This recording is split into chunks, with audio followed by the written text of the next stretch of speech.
Assalamualaikum warahmatullahi wabarakatuh. Bismillah walhamdulillah wassalatu wassalamu ala rasulillah Muhammad ibn Abdillah. La haula wa la quwata illa billah, amma ba'du. Alhamdulillah rabbil alamin. Para jamaah yang kami hormati, alhamdulillah berkat Allah di kesempatan kali ini kita bertemu lagi dalam kondisi sehat walafiat. Dan dalam video kali ini masih dalam rangkaian kisah-kisah nyata yang dialami langsung oleh jamaah Al-Mujahadah. Semoga dari rangkaian cerita-cerita ini menginspirasi, menyemangati, dan membuat kita terus belajar mendekatkan diri kepada Allah Subhanahu wa Ta'ala. Masih dalam ngaji ngopi bareng Bang Malik.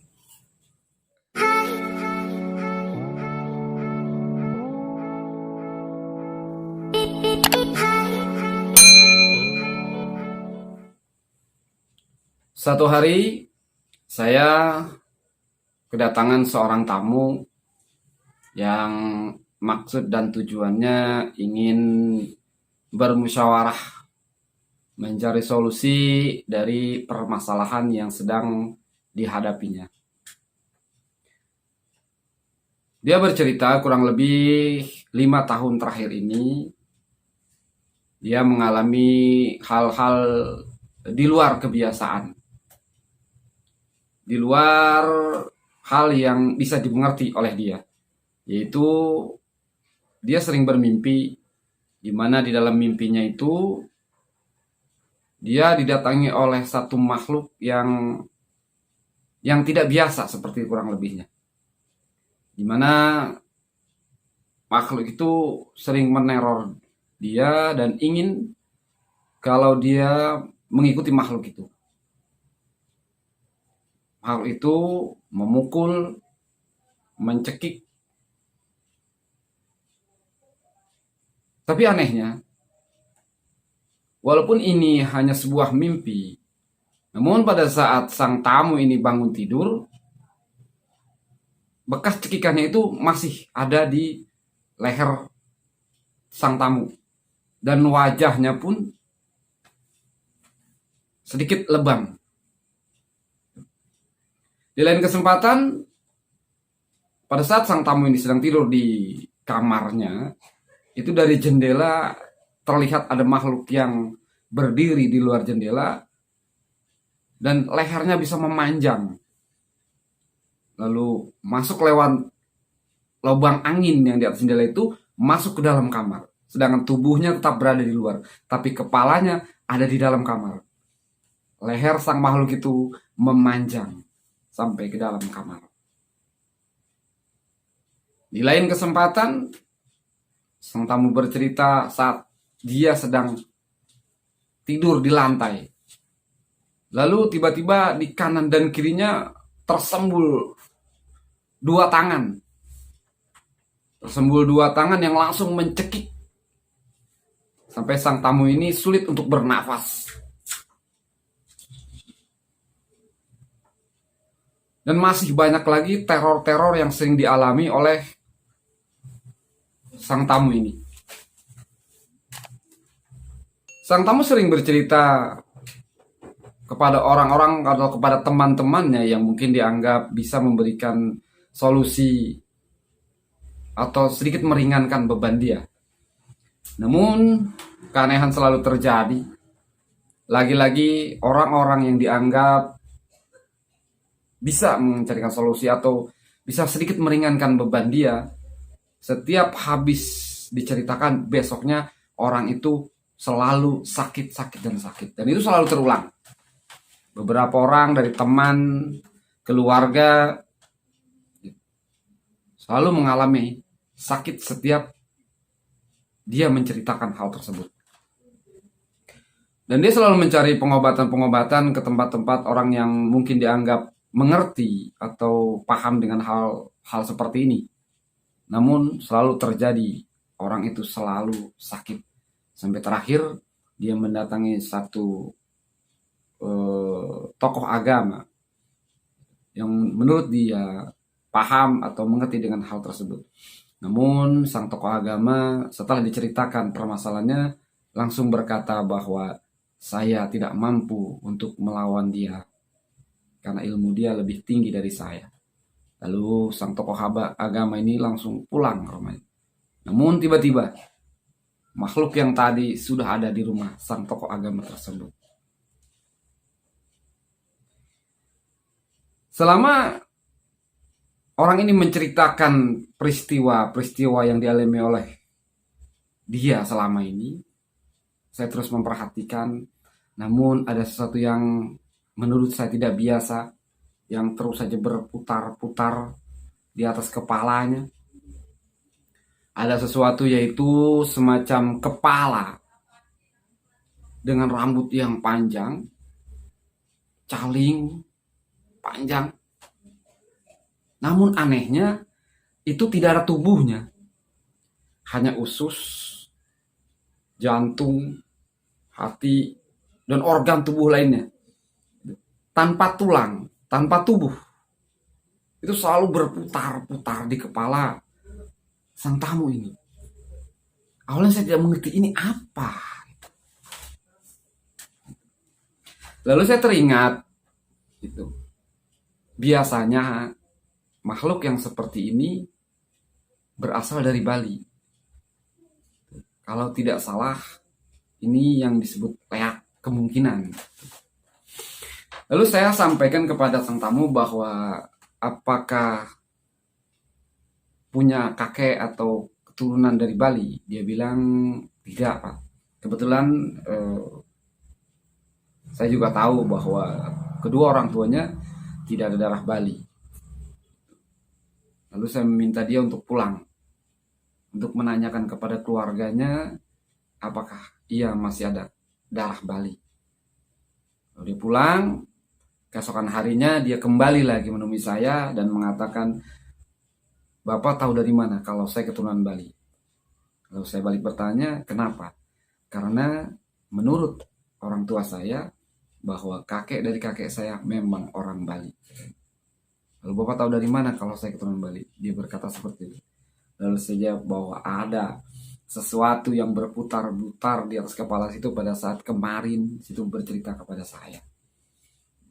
Singkat cerita, dia memohon agar dicarikan solusi dengan permasalahan ini karena dia sudah lelah dengan permasalahan yang dihadapi selama ini. Lalu saya berusaha belajar untuk mohon kepada Allah, belajar bermusyawarah dengan makhluk itu. Alhamdulillah Rabbil Alamin, berkat pertolongan Allah, makhluk itu mau berdamai.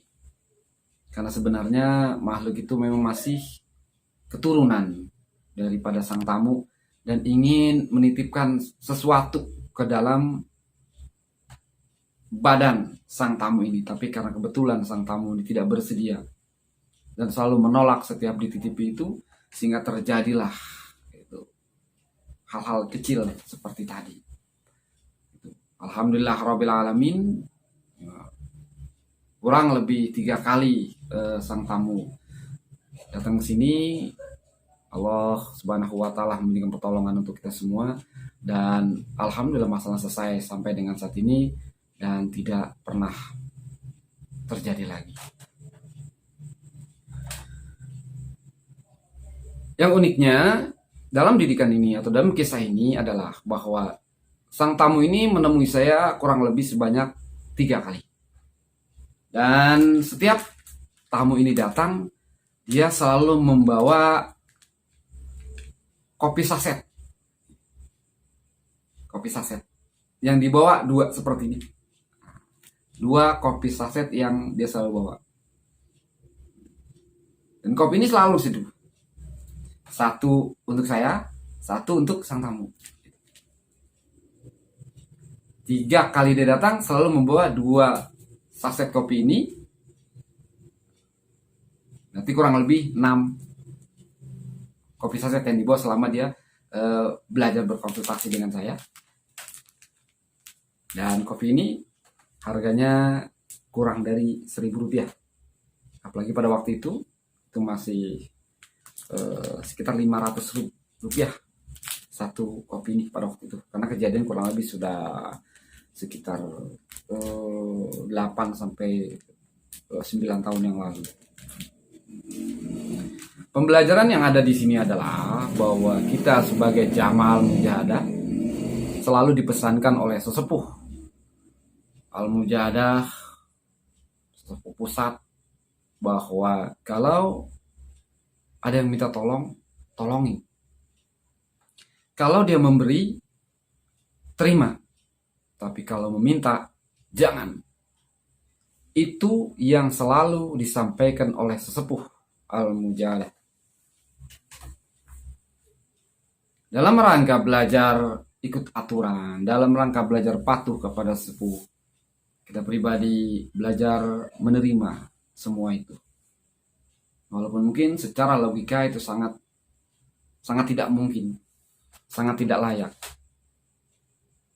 Tapi dalam rangka belajar, dalam rangka proses, kita belajar untuk menerima.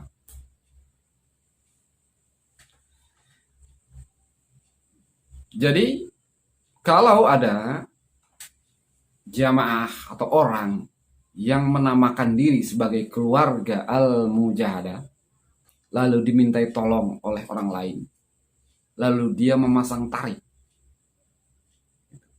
1 juta, 2 juta, 3 juta, bahkan lebih, atau mungkin dimintai tolong air misalnya, 1 gelas itu 100-200 ribu, luar biasa. Artinya sesepuh al-mujahadah tidak mendidik seperti itu. Sesepuh al-mujahadah tidak mengajarkan jamaahnya untuk seperti itu. Sekali lagi, yang diajarkan adalah kalau orang minta tolong, tolong. Jangan meminta. Kalau diberi, ya ambil. Jadi sekali lagi, kalau ada jamaah yang keluar dari garis ini, walau alam, jamaah itu sebenarnya belajar di mana dan atas didikan siapa. Karena saya tidak pernah mendengar bahwa sepuh mendidik seperti itu. Jangan memperjualbelikan ayat. Itu pesan sepuh al-mujahadah. Bisa dibayangkan permasalahan yang tadi saya ceritakan begitu dahsyat, dan berkali-kali orang tadi untuk minta solusi dari tempat lain, belum ada solusi. Alhamdulillah dia berbicara atau datang ke al-mujahadah. Allah memberikan pertolongan, Allah memberikan solusi, dan dia hanya mengeluarkan 2 saset kopi. Inilah didikan al-mujahadah. Belajar menerima rezeki yang sedikit. Hanya itu mungkin yang bisa kami sampaikan di kesempatan kali ini, dan semoga bisa memperjelas tentang didikan yang ada di al-mujahadah. Sekali lagi, mohon maaf, mohon dihalalkan, mohon diridhokan. Akhirul kalam, assalamualaikum warahmatullahi wabarakatuh. Salam ngaji ngopi.